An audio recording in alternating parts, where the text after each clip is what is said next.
பிகினிய இஸ்லாமிய சகோதரர்களே, இந்த தலைப்பு தனிநபர் பொருளாதார மேலாண்மை. குர்ஆன் ஹதீஸ்ல வந்து சொல்லப்பட்ட ஒரு விஷயம் என்னன்னா, எல்லா நோய்க்கும் மருந்துண்டு, மரணம் மற்றும் முதுமையை தவிர. அப்படின்னா நம்ம இந்த ரெண்டு விஷயத்துக்கு பிளான் பண்ணணும். மரணம், முதுமை. மரணம் என்னன்னா நம்மளுடைய கடைசி நாள் என்னவோ அதுக்கு நம்ம முன்னாடியே தயார்படுத்தணும். நம்மளுடைய சொத்துக்களை வந்து யாருக்கு போய் சேரணும் அப்படிங்கிற ஒரு உயிர் எழுதி வைக்கணும்.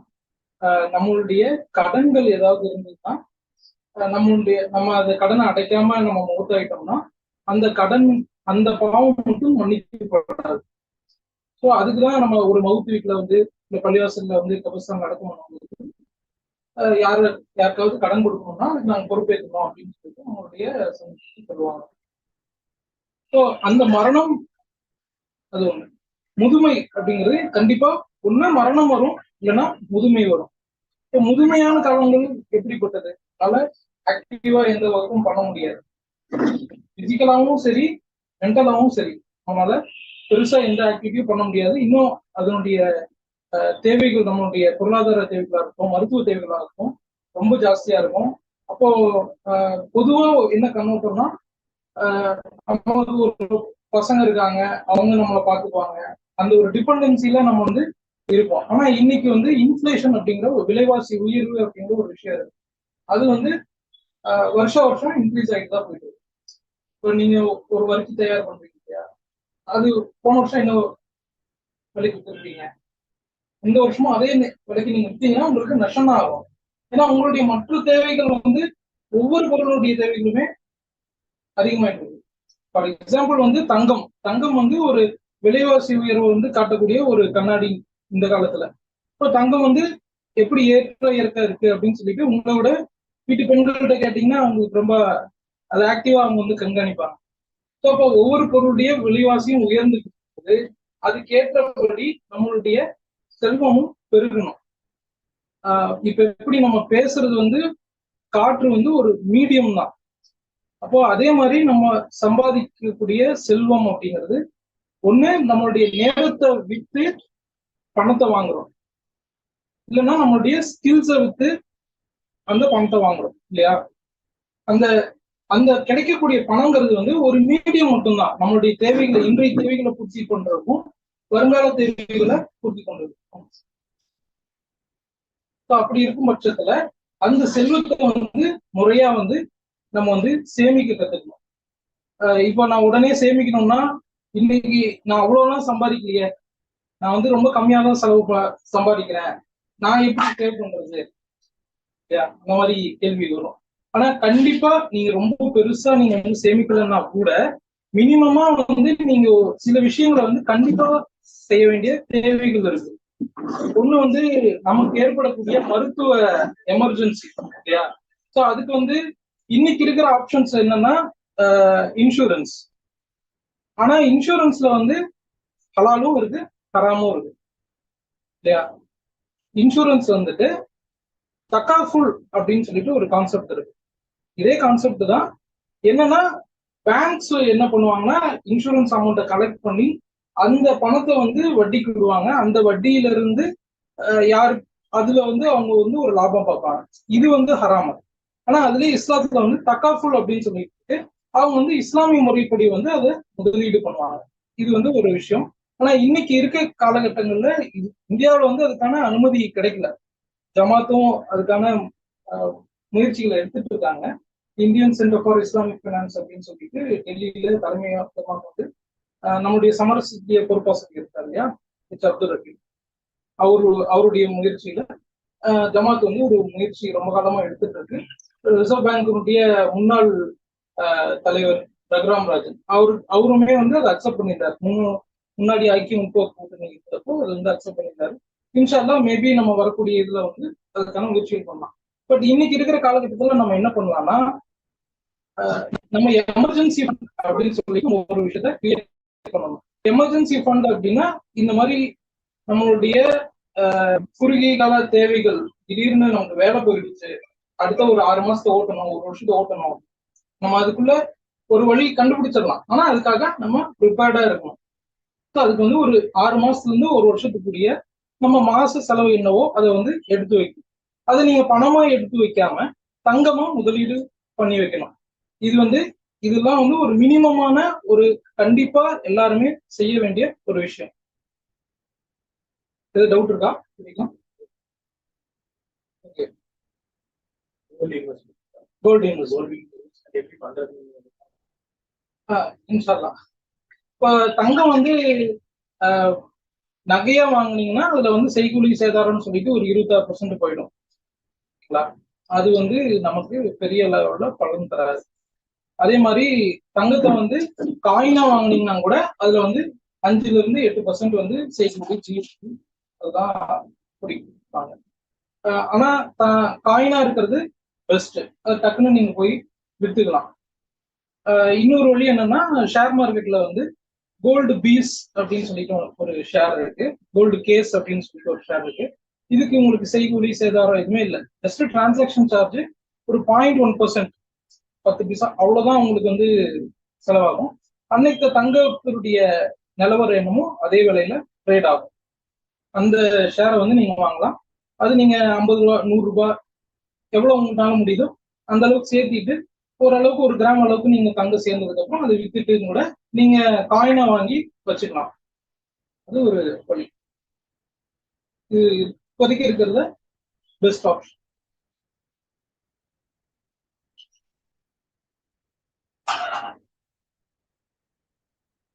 அடுத்து வந்து உங்களுடைய கடன்கள்.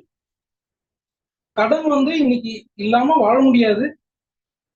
அதே மாதிரி இன்னைக்கு இருக்கிற நடைமுறையில வட்டி இல்லாமையும் நமக்கு கிடைக்கிறதுக்கு வாய்ப்புகள் ரொம்ப குறைவு தான். சப்போஸ் யாராவது வட்டியோட கடன் வச்சிருந்தீங்கன்னா அது வந்து கூடிய சீக்கிரம் அடைக்கலாம். ஸோ அதுக்கு வந்து 2 மெத்தட் இருக்கு. ஒண்ணு வந்து எதுக்கு நீங்க அதிகமா வட்டி கட்டுறீங்களோ, நிறைய பேர் இப்போ குழுல வாங்குறாங்க. இப்போ நார்மலா பேங்கிங் ஆப்ரேஷன்ஸ் தவிர நீங்க வந்து வெளியே வாங்கினீங்கன்னா வந்து ஒரு 1 ரூபா வட்டி, 2 ரூபா வட்டி, 5 ரூபா வட்டி, 10 ரூபா வட்டி அந்த மாதிரி எல்லாம் இருக்கும். ஸோ அப்போ எதுக்கு வந்து நீங்க அதிகமா வட்டி கட்டுறீங்களோ அந்த கடனை முதல்ல அடைச்சிங்கன்னா உங்களுக்கு வந்து பணம் மிச்சமாகும். இது ஒரு வழிமுறை. இன்னொன்னு வந்து எந்த எந்த கடனை சீக்கிரமா அடைக்க முடியும். இப்போ உங்களால ஒரு மாசம் ஒரு 10,000 ரூபாய் தான் மிச்சம் பண்ண முடியும்னா எந்த கடனை சீக்கிரமா அடைக்க முடியுமோ அதை வந்து முதல்ல அடைக்கலாம். இதுக்கு பேர் வந்து ஸ்னோபால் எஃபெக்ட் அப்படின்னு சொல்லிட்டு பேர். மலையில இருந்து ஒரு பனிப்பாறையை உருட்டி விட்டீங்கன்னா ஒரு பனிமலையில அது மற்ற பனிகளோட சேர்ந்து ஒரு பெரிய பனிமலையா உருவாக்கி கீழே வந்து விழுந்து உடையும் இல்லையா. ஸோ உங்களுக்கு சைக்கலாஜிக்கலா வந்து ஒரு கான்பிடன்ஸ் கிடைக்கும். ஃபர்ஸ்ட் ஓகே இந்த கடனையாவது நம்ம அடைச்சிட்டோமே அப்படின்னு சொல்லிட்டு ஒரு சைக்கலாஜிக்கலா ஒரு இது கிடைக்கும். அதே மாதிரி அதிக வட்டி தரக்கூடிய கடனை ஃபர்ஸ்ட் அடைச்சிங்கனாலும் உங்களுக்கு சீக்கிரமா மிச்சமாகும். ஆனா வந்து டைம் எடுக்கும், டேக்ஸ் டைம். ஸோ இந்த 2 மெத்தட்ல உங்களுக்கு எது பெஸ்ட்டோ அதை நீங்க ஆட் பண்ணிக்கலாம். முடிந்தவரை வந்து கடன் கொடுக்கறவங்க வந்து கேட்கற அளவுக்கு நம்ம வச்சுக்கூடாது. இந்த டைமுக்குள்ள கொடுத்துடணும். அதே மாதிரி நபி சொல்லியிருக்காரு இல்லையா, கடன் வாங்கும் போதும் கொடுப்பவரும் வந்து 2 சாட்சிகளை வச்சுட்டு அப்படிதான் எழுதிதான் வந்து நீங்க ரிட்டர்னா வச்சுக்கணும். இது பின்னாட்கள்ல பல சங்கடங்களை தவிர்க்கும். ஸோ ஃபர்ஸ்ட் வந்து உங்களுடைய 6 months எமர்ஜென்சி எக்ஸ்பென்சஸ் வச்சுக்கோங்க. அப்புறம் வந்து கொஞ்சம் தங்கத்துல முதலீடு, அது தங்கமா முதலீடு பண்ணி வச்சுக்கோங்க. இது வந்து உங்களுடைய எமர்ஜென்சிஸ்க்கு உதவும். ஃபர்ஸ்ட் வந்து இதெல்லாம் வந்து பேசிக். இதுதான் வந்து 90% of your personal finance planning. உங்களுடைய தனிநபர் பொருளாதார மேலாண்மையில 90% இதுலயே அடங்கிடும்.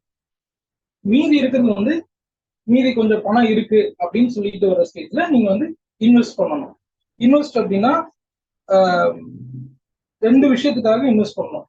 ஒண்ணு வந்து விலைவாசி உயர்வு. நான் ஆல்ரெடி சொன்ன மாதிரி விலைவாசி நாளுக்கு நாள் உயர்ந்துட்டே போகுது.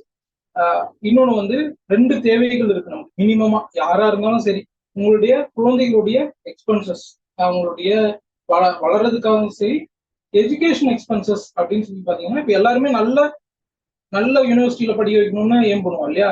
இந்தியாவில பெரிய யூனிவர்சிட்டி எங்க உயர்கல்வி நிறுவனங்கள் இல்லையா, Indian Institute of Technology, Indian Institute of Science, அங்கெல்லாம் எவ்வளவுங்க ஃபீஸ்? 5 லட்சம் 10 லட்சம், இன்னைக்கு தேதிக்கு ஒரு அட்லீஸ்ட் ஒரு 25 லட்சம் 30 லட்சம் இருந்தாதான் ஒரு டிகிரி முடிக்க முடியும். அப்போ அது உங்க குழந்தை வந்து இன்னைக்கு இப்பதான் 1வது சேர்த்திருப்பீங்க இல்லையா? இன்னும் ஒரு 12 வருட காலங்கள்ல நீங்க அதை அடைக்கணும். அப்போ நீங்க போகும்போது இந்த அமௌண்ட் இப்படியே இருக்கும்னு நினைக்கிறீங்களா? ஃபீஸ் இப்படியே இருக்குமா? கண்டிப்பா இருக்காது. டபுள் ட்ரிபிள் ஆயிடும். அப்போ அதுக்காக வந்து நீங்க இன்னைக்கு பணத்தை எடுத்து வைக்கணும். அதே மாதிரி உங்களுடைய ரிட்டையர்மெண்ட் வந்து நான் வந்து சாவர வரைக்கும் உழைச்சிட்டே இருப்பேன் அப்படிங்கிற ஒரு கான்பிடன்ஸ்.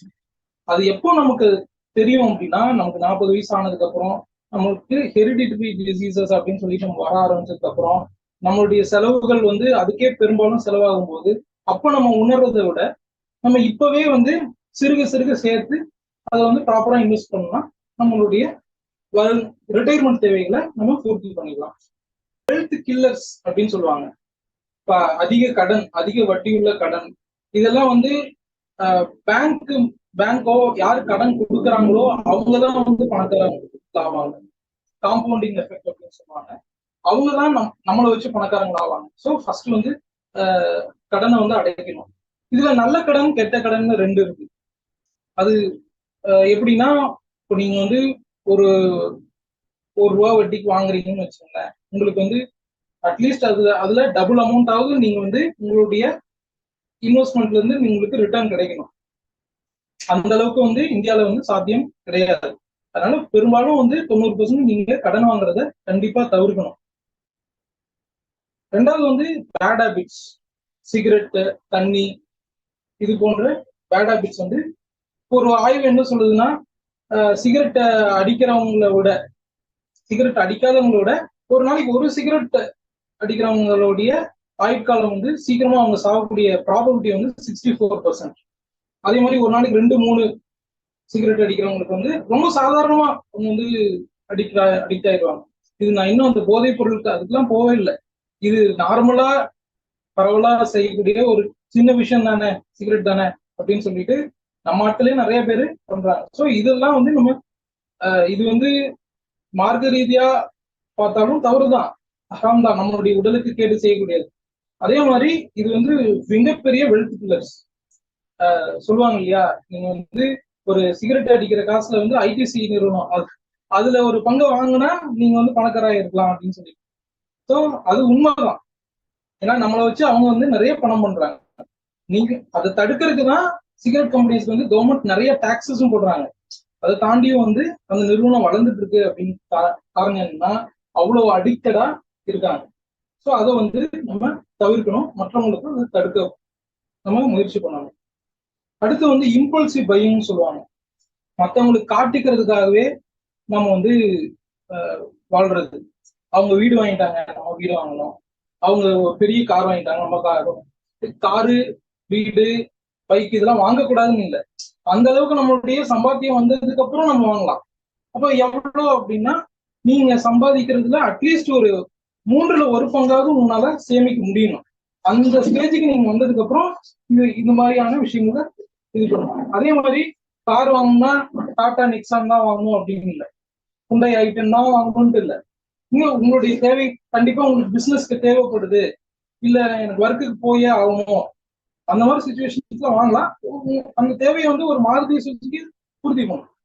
ஒரு செகண்ட் ஹேண்ட்ல மாருதி சுசுகி வாங்கினாலும் போதும், அது உங்களுடைய தேவைகளை பூர்த்தி பண்ணும். அப்போ அந்த அளவுக்கு உங்களுடைய இன்றைய தேவைகள் என்னவோ அதுக்கு தகுந்த மாதிரி வாங்குறதும் பெஸ்ட். அவங்க இது பெஸ்ட்னு சொல்றாங்க அப்படின்னு சொல்லிட்டு உங்களுடைய லிக்விடிட்டி வந்து நீங்க அதுல தொலைச்சிடக்கூடாது.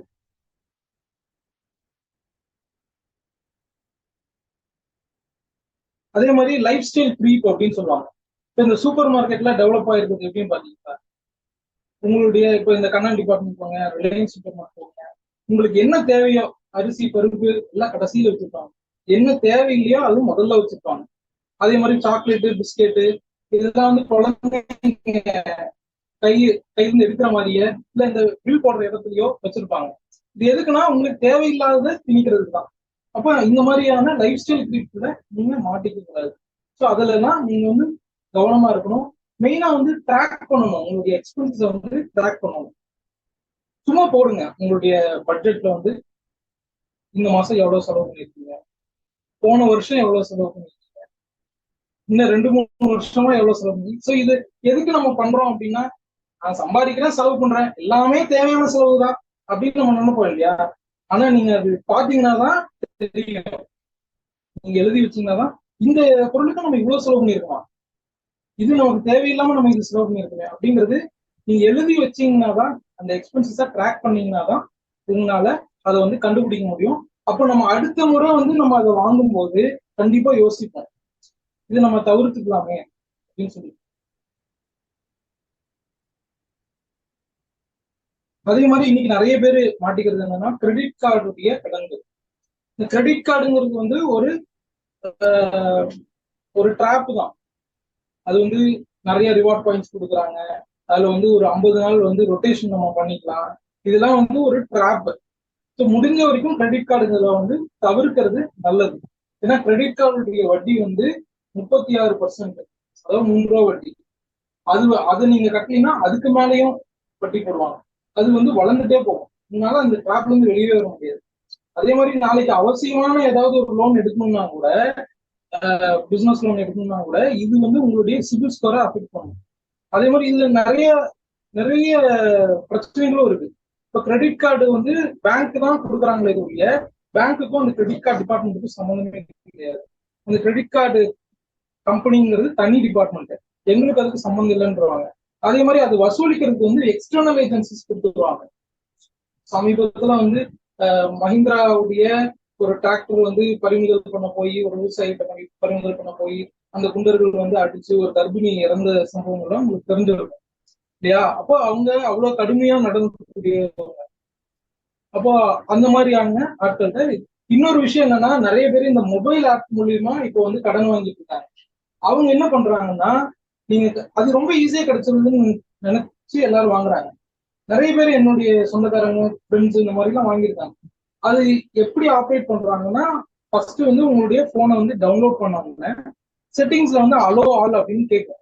நீங்க எல்லாத்துக்கும் நமக்கு பணம் தேவை, யார்கிட்ட கேட்டும் கிடைக்கல, அந்த சமயத்துல வந்து இல்ல கேட்கறதுக்கு கூச்சப்பட்டுட்டு, இல்ல பேங்க்ல போயிட்டு ப்ராப்பரா அப்ளை பண்றதுக்கு சோம்பேறித்தனப்பட்டு நிறைய பேர் இதுல வந்து வாங்கிடுவாங்க. வெறும் 1000, 10,000 இந்த மாதிரி வாங்குவாங்க. ஆனா அதுக்கு அவங்க வந்து வட்டி பல மடங்கு போடுவாங்க. 40%, 50%. நீங்க 1000 ரூபாய் வாங்கியிருப்பீங்க, அவங்க 10,000 ரூபாய் நீங்க திரும்ப கட்டணும். நீங்க 1000 ரூபாய் தான் வாங்கியிருக்கீங்கன்னு சொல்லி நீங்க திரும்ப கட்டுவீங்க, ஆனா அது ஒத்துக்க மாட்டாங்க. என்ன பண்ணுவாங்கன்னா, செட்டிங்ஸ் அலோன் கொடுத்த உடனே உங்களுடைய பிக்சர்ஸ், உங்க போன்ல இருக்கிற எல்லா பிக்சர்ஸ் எடுத்துருவாங்க. அதே மாதிரி கான்டாக்ட்ஸ் எல்லாருக்கும் அக்சஸ் கொடுத்துருவீங்க. இப்ப என்ன பண்ணுவாங்கன்னா, இது நிறைய தற்கொலைகள் நடந்துட்டு இருக்கு. இது இன்னும் வந்து கவர்மெண்ட் வந்து பேன் பண்ணல. இன்னும் வந்து பிளே ஸ்டோர்ல இந்த மாதிரி ஆப்ஸ் இருந்துட்டு தான் இருக்கு. அது ரிசர்வ் பேங்க் அனுமதி இல்லாம நடக்கக்கூடிய விஷயங்கள். இதுக்கு பின்னாடி வந்து சைனாவுடைய பின்புலம் இருக்கு, சைனாவுடைய சாஃப்ட் பேங்க் இருக்கு, அவங்களுடைய முதலீடுகள் இருக்கு. இதுல நிறைய கம்பெனில அரெஸ்டும் பண்ணியிருக்காங்க. பட் அது பெரிய லெவல்ல கை கொடுக்கல. என்ன பண்ணுவாங்கன்னா, நீங்க அந்த டைம்ல கட்ட முடியாதுனால இப்போ உங்களுடைய சொந்தக்காரங்களுக்கு, ஃப்ரெண்ட்ஸ் எல்லாம் கூப்பிட்டு ரொம்ப அசிங்கமா திட்டுவாங்க, உங்களை மிரட்டுவாங்க. அப்போ அவங்க கிட்ட இருந்து உங்களுக்கு ப்ரெஷர் வரும். அப்போ இது வந்து சரியா கையாள தெரியாதவங்க வந்து சூசைட் அந்த மாதிரியான முடிவுகளுக்கும் போறாங்க. வெறும் 15,000 ரூபாய், 20,000 ரூபாய்க்குலாம் சூசைட் நடந்திருக்கு. ஸோ இதுல எல்லாம் வந்து நம்ம கடன்ங்கிறது வந்து இன்னைக்கு வந்து ஒரு பெரிய மாய வலை. அது வந்து முழுவதும் தவிர்த்து இருப்பது ரொம்ப நல்லது. முக்கியமா இந்த வட்டிக்கான வழிமுறைகள் இருக்கிறது வந்து ரொம்ப தவிர்த்து இருப்பது ரொம்ப நல்லது.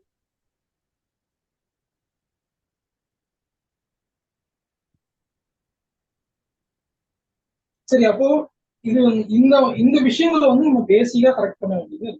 ஒண்ணு வந்து பெல்ட் கில்லர்ஸ் சொல்லக்கூடிய இந்த கெட்ட விஷயங்கள். அதே மாதிரி மினிமமா நம்ம வந்து 6 மாசம் 1 வருஷத்துக்கான சேமிப்பு. ஃபர்ஸ்ட் இதெல்லாம் முடிச்சதுக்கு அப்புறம் உங்களுடைய இன்வெஸ்ட் பண்ணணும். இன்வெஸ்ட் பண்ணணும்னா நீங்க வந்து பெரிய முதலீடுகள்லாம் பண்ணணும் இல்லை. ஃபர்ஸ்ட் வந்து இன்வெஸ்ட் பண்ண வேண்டியது வந்து இன்வெஸ்ட் இன் யுவர் செல்ஃப். இப்போ உங்களுக்கு ஒரு ஸ்கில் செட் இருக்கும், அது நீங்க மேல படிச்சீங்கன்னா இன்னும் வந்து நீங்க பெரிய வேலைக்கு போகலாம். இன்னும் நீங்க ஒரு பிசினஸ் பண்ணிட்டு இருப்பீங்க, ஒரு பிசினஸ் கன்சல்டன்ட்ட போயிட்டு ஒரு பிசினஸ் அந்த பிசினஸ் எப்படி எக்ஸ்பேண்ட் பண்றதுங்கிற கத்துக்கிறது ஒரு ஃபீஸ் கொடுத்து நீங்க அதை கத்துக்கலாம். ஸோ ஃபர்ஸ்ட் வந்து நீங்க உங்களுடைய மைண்ட் செட்டை மாற்றி, எனக்கு தான் எல்லாம் தெரியும் அப்படிங்கிற மைண்ட் செட் வந்து உங்களுடைய மைண்ட் செட்டை வந்து க்ரோத் மைண்ட் செட்டுக்கு மாற்றி அது கண்டிப்பா ஃபீஸ் வாங்குவாங்க. ஆனா அந்த ஃபீஸ் நீங்க கொடுக்கறது வந்து இன்வெஸ்ட் இன் யுவர் செல்ஃப். ஓகேங்களா? அப்போ நம்ம மேலேயே நம்ம வந்து ஃபர்ஸ்ட் இன்வெஸ்ட் பண்ணணும், நம்மளுடைய ஸ்கில்ஸ்களை வளர்த்துக்கணும். ஸோ இது இது வந்து மிகப்பெரிய அளவுல வளர்ச்சி கொடுக்கும். ஸோ இது கிட்டது இப்போ அதுக்கான பணம் இல்லைன்னா அதுக்கு கடன் வாங்கலாம். இப்போ எஜுகேஷன் லோன் இருக்கு, பிசினஸ் லோன்ஸ் இருக்கு. ஸோ அந்த மாதிரி இப்போ இன்ட்ரெஸ்ட் ஃப்ரீ லோன்ஸ் நிறைய பேர் தர்றாங்க. கவர்மெண்ட்லயும் வந்து நிறைய சப்போர்ட் பண்றாங்க. Interest free loans, subsidised loans இதெல்லாம் தராங்க. ஸோ அதெல்லாம் நம்ம வந்து முயற்சி பண்ணி எடுத்துக்கலாம், தவறு இல்லை.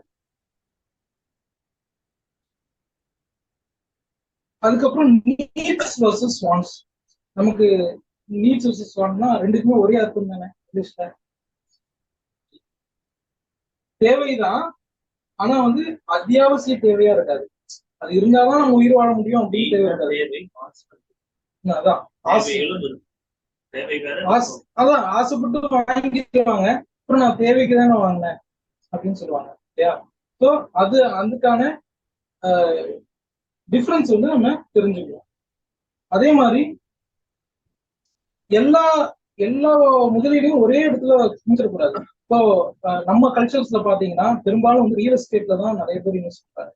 லேண்ட் வாங்குறாங்க, வீடு கட்டுறாங்க. அப்போ அவங்களுடைய முதலீடுகள் எல்லாமே ரியல் எஸ்டேட்ல மாட்டிருக்கு. இப்போ எனக்கு தெரிஞ்ச ஒரு நண்பர் வந்து கோடிக்கணக்கான சொத்து, ஆனா அவங்க ஒய்ஃப் வந்து ஹாஸ்பிட்டல் அட்மிட் பண்ணியிருக்காங்க. கேஎம்சில வந்து 10 lakhs கட்டினாலும் அட்மிஷனே, கையில பணம் இல்லை. எங்க பணம் எல்லாம் எங்க இருக்கு? எல்லாமே லேண்டு, வீடு. இப்போ அந்த நேரத்துல வந்து அது மிகப்பெரிய சுமை. யாரா இருந்தாலும் 10 லட்சம் வந்து யாராலையும் உடனடியா திரட்ட முடியாது, ரொம்ப கஷ்டம். அதனால ஒவ்வொரு அசட்லையும் பிரிச்சு பிரிச்சு தான் நீங்க முதலீடு பண்ணணும். இங்கிலீஷ்ல வந்து don't put all your eggs in one basket அப்படின்னு சொல்லுவாங்க. ஒரு பேஸ்கெட் உடஞ்சதுன்னா அதுல இருக்க மொத்த முட்டைகளும் உடஞ்சிரும் இல்லையா? ஸோ எல்லா முதலீடுகளையும் ஒரே இடத்துல திணிக்கக்கூடாது. கொஞ்சம் தங்கம் வாங்கி வைக்கணும், கொஞ்சம் ரியல் எஸ்டேட்ல வைக்கணும், கொஞ்சம் ஷேர்ஸா வைக்கணும். அந்த மாதிரி ஒவ்வொரு இடத்துலயும் பிரிச்சு பிரிச்சு கொஞ்சம் கேஷாவே வச்சுக்கணும். கேஷ் இஸ் கிங் அப்படின்னு சொல்லுவாங்க. கொஞ்சம் கேஷாவே வச்சுக்கிறது தப்பு இல்லை வீட்டுல.